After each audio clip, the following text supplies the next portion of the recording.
Hi,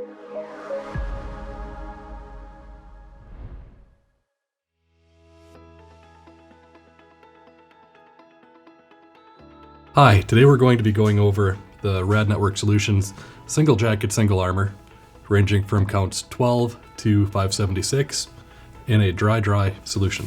Our advancements in this cable really come from a splicer or contractor aspect. We've actually added 2 pull strings, 2 underneath the polyethylene layer, and we still have our traditional 2 under the steel corrugated armor.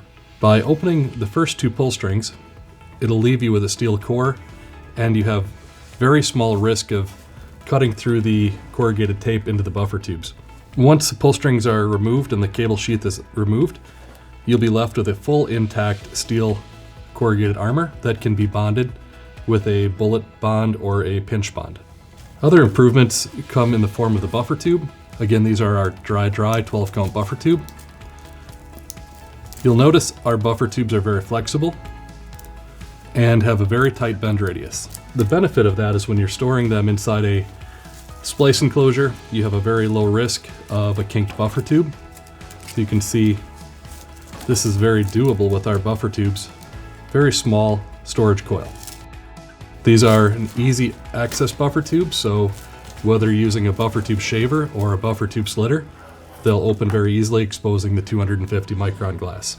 All of the glass in our cable is G.657A1, Telcordia, and GR20 compliant.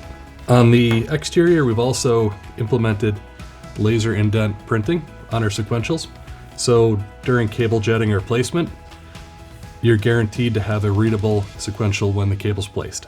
We stock this in 10 and 20,000 foot reels, ranging from 12 count to 576. Please inquire today if you'd like more information. Thank you.